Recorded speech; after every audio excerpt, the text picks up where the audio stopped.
Du pass sanitaire, on n'en veut pas. Du pass sanitaire, on n'en veut pas. Du pass sanitaire, on n'en veut pas. Du pass sanitaire, on n'en veut pas. Du pass sanitaire, on n'en veut pas. On n'en veut pas. Du monde.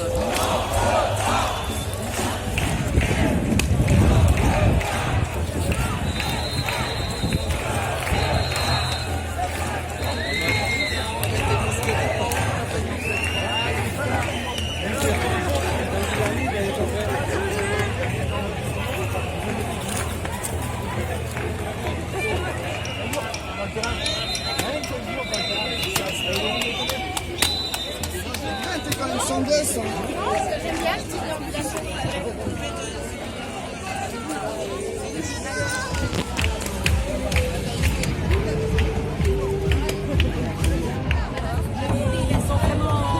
On n'en veut pas. On n'en veut pas. On n'en veut pas.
On n'en veut pas. On n'en veut pas. On n'en veut pas.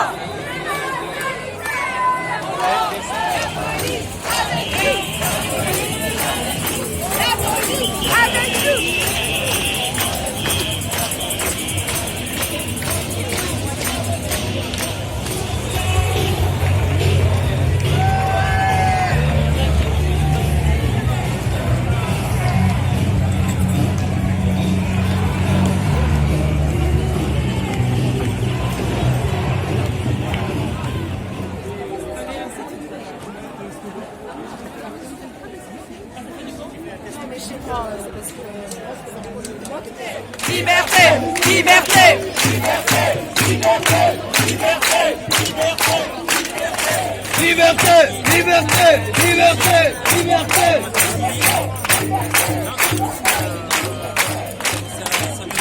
C'est bien, c'est particulier. Alors je voudrais dire trois choses. Mon point de vue par rapport à cette crise, ce délire sanitaire si j'ose dire.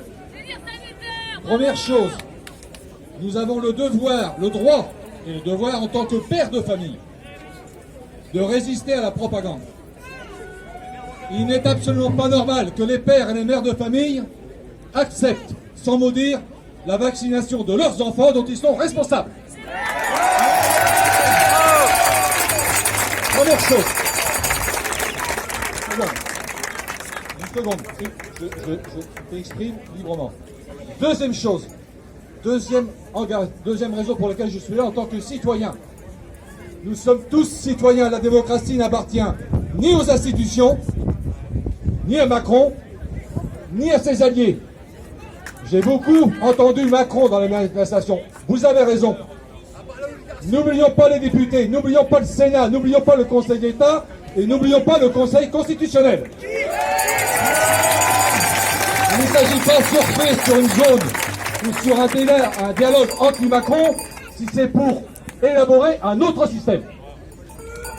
Donc en tant que citoyen, vous avez parfaitement le droit et même le devoir de résister à ce pass sanitaire, à ce pass vaccinal, alors que tous les produits disponibles, je dis bien produits, sont encore en phase de test et le premier d'entre eux, s'il y a l'autorisation définitive, ne sera qu'en 2022. 23, pardon. 23. Donc, en tant que père de famille, bien sûr les mères de famille, elles sont bien sûr associées. En tant que citoyen, bien évidemment les citoyennes. Et troisième raison, en tant que responsable politique. Alors on dit ici que la manifestation est apartisane. Ok. Mais le problème, il est politique. Ça veut dire qu'est-ce que nous voulons comme société? Pas uniquement. On veut la liberté, mais la liberté, pas sous toutes les conditions, parce que la liberté, c'est pas l'individualisme non plus. Nous sommes d'accord. Donc je vous propose une chose, de raisonner votre agir personnel, social, politique, à la lumière de quelque chose qui est simple à comprendre, je pense, et dont on ne parle pas assez. Il s'agit du bien commun. Ce n'est ni le consensus, ni l'intérêt général. Le bien commun, c'est quoi? C'est l'agir en tant que personne, l'agir en tant qu'organisation, l'agir en tant que mouvement politique ou autre, pour le bien, pour le bon et pour le vrai. D'accord? Donc vous allez voir sur Internet, c'est facile à comprendre.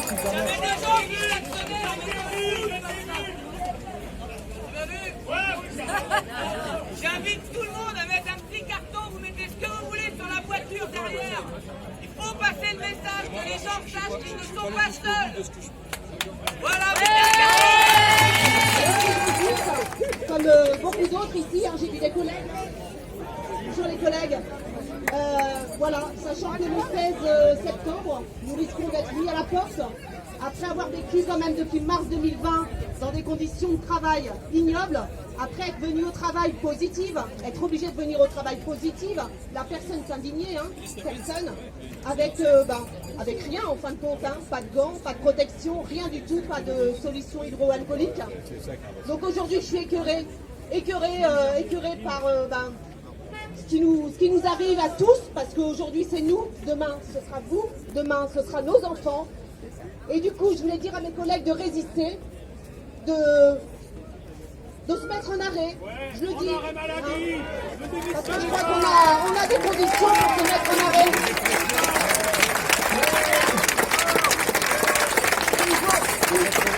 Il faut jouer la montre, il faut gagner du temps effectivement, il faut gagner du temps, voilà.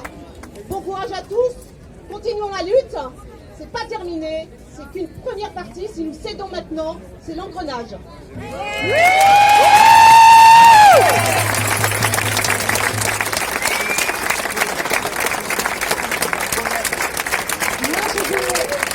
Je vous dis juste des mots.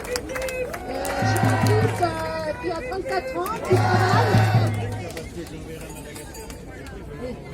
J'ai un fils qui a 34 ans, qui travaille, il n'est pas là aujourd'hui parce qu'il ne pouvait pas venir. Et là, son employeur commence à lui demander de se faire vacciner. Et mon fils ne veut pas se faire vacciner. Donc, c'est un petit peu l'angoisse. Et beaucoup de personnes, c'est comme ça. J'ai une amie qui ne voulait pas se faire vacciner, elle va se faire vacciner aujourd'hui parce qu'elle a peur de perdre son emploi. Donc, on a semé la peur et pour faire vacciner les gens, je trouve ça inadmissible.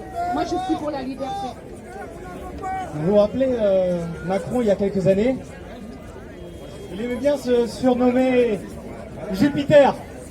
Vous vous rappelez de ça? Il disait moi je suis Jupiter. aujourd'hui, ne mérite plus notre titre. Que le giflet, Macron le giflet, Macron l'illégitime, avec ses 6% de résultats au dernier régional, qui est-ce qu'il représente? Lui-même.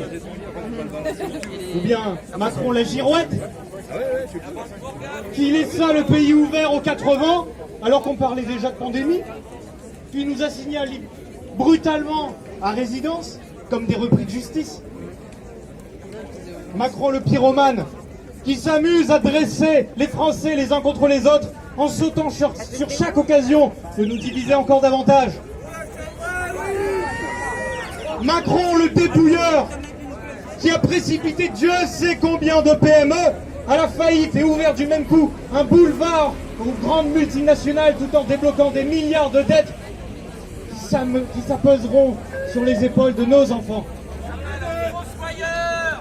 Macron le terroriste, qui cherche chaque jour à nous faire peur, petits et grands, employés comme patrons, vaccinés comme non vaccinés, à propos d'une maladie dont lui-même et toute sa clique se fiche éperdument.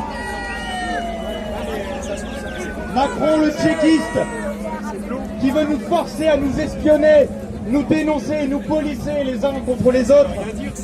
Macron le tyran, qui veut maintenant nous obliger à nous vacciner, petits et grands, avec une substance expérimentale contre laquelle nous n'aurons jamais le moindre recours, sous peine de perdre notre vie sociale, de ne plus pouvoir voyager, ou bien devrais-je dire, de ne plus pouvoir fuir son régime, voire de perdre son emploi. Enfin, Macron le criminel, qui veut maintenant interdire aux malades l'accès aux hôpitaux s'ils ne sont pas vaccinés. Ce même Macron qui nous disait avec son air grave il y a un an qu'il était en guerre. Il nous avait en fait caché qu'il était en guerre contre nous, contre le peuple français. Ouais! Et dans cette guerre, il a été honteusement rallié par nos députés qui n'ont pas hésité une seconde à voter la mise à mort de ceux qui les avaient élus. Ce que nous prenions jusqu'à présent pour de l'incompétence n'était en réalité qu'une succession d'étapes devant mener à notre totale soumission. Et pour y arriver, aucun coup fourré ne nous sera épargné jusqu'à l'apartheid des non-vaccinés. Vous savez tous ici, au fond de vous, que Macron, ceux qui le servent, et ceux qu'il sert lui-même, cette petite clique sans vergogne est allée beaucoup trop loin pour s'arrêter. La ligne rouge est franchie, le doigt est dans l'engrenage. Et aucun et rien ne saurait interrompre sa course folle, sinon un ultime sursaut du peuple français. Redressons-nous et montrons-leur que nous aussi, nous irons jusqu'au bout. Nous refuserons de jouer les boucs émissaires. Nous n'accepterons jamais que des lois aussi scélérates et criminelles, fussent-elles votées et décrétées par une bande de traîtres, soient appliquées dans notre pays. Ouais!